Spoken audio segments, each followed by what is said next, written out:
So, the last couple of days have been pretty hectic because I have been going to do the tests for my firearm competency training, which is basically training that proves that I am competent enough to handle a firearm so that that competency certificate can be used in the future to actually purchase a firearm. So South Africa's firearm laws are quite strict and definitely much more so than somewhere like US.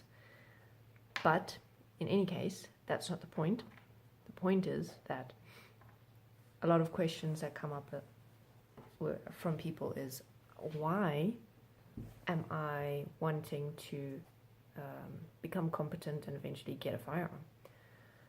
Well, since moving to where I am now, which is in the middle of nowhere, the closest response time to any kind of emergency service is a minimum of 20 minutes. And I'm sure that everyone around the world has heard of things like farm attacks happening in South Africa, as well as a high rate of crime. So this particular area, because of those factors, can be considered as high risk. And because it's just me and my partner living here, there's no one else, there's just us and the animals, and no one around for kilometers, well, if something happens, then we need to be able to protect ourselves, basically. So that is why I'm going through this whole procedure. And maybe a question that comes up is, okay, well, is it something that I want? And in an ideal world, to have a weapon for self-defense is not something that I want. Guns are just like anything else. It's a tool. It's who we are with and how we use it. So, you know, a lot of people really enjoy sports shooting, like shooting at targets and getting really good with their precision and things like that. But that's only one use, and in an ideal world, that would be it. But it's not an ideal world. So, do I want to be carrying a gun around with me? No, not really.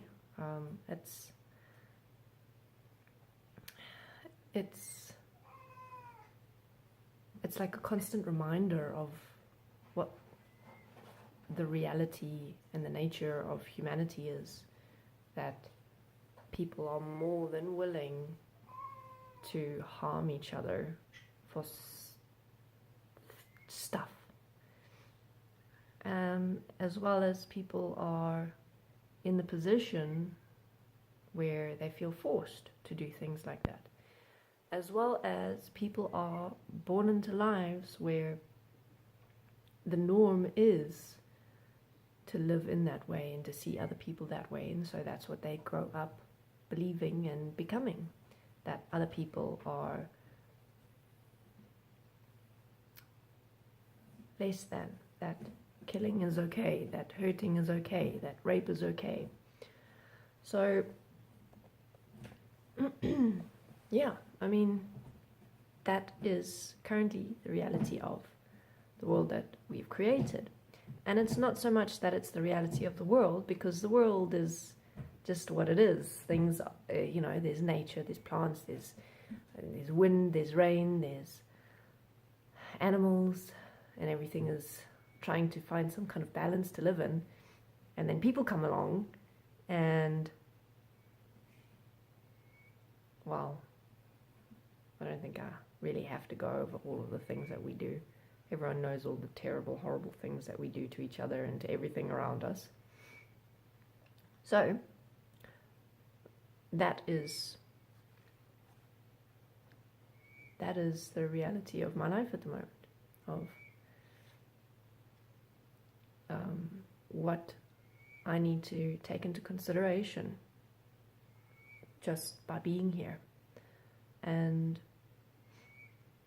that part of it, that insecurity, that that constant awareness of surroundings, of what might be happening, of what's that noise, all of this stuff. It's not comfortable to live that way. But these days it's really a question of, is there anywhere left in the world where that kind of violence and crime and things like that is not commonplace? And there are very few places left.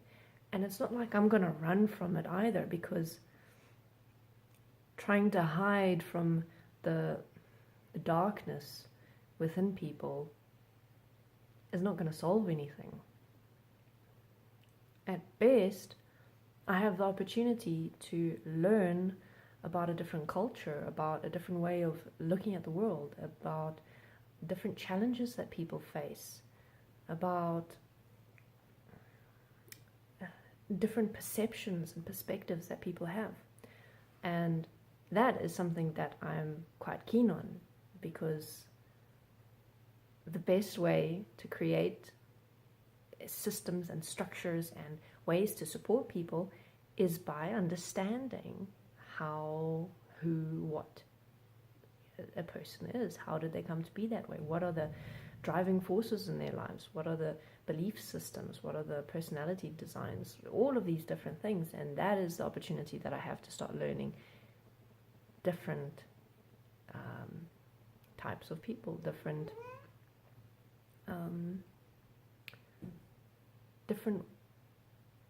ways of living and looking at the world. So that, I think, is pretty cool, because that for me creates a wider and more tangible kind of structure that I can use to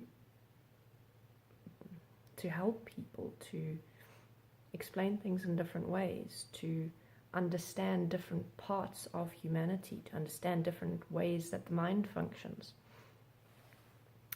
So that's cool. But let me get back to the point of, in an ideal world, would I still want to have some kind of gun? And well, in the recent months, something that I have obviously been exposed to more is using guns in a like target. Let me just show you what just happened there. The cat jumped up onto the onto the door. So anyway, yeah. So with all of the different things that I've been learning about guns, and the way that I've been challenging myself, for example, to shoot more accurately and things like that, that is actually pretty cool. I've been enjoying that, and it's reminiscent of all the computer games I played as a child.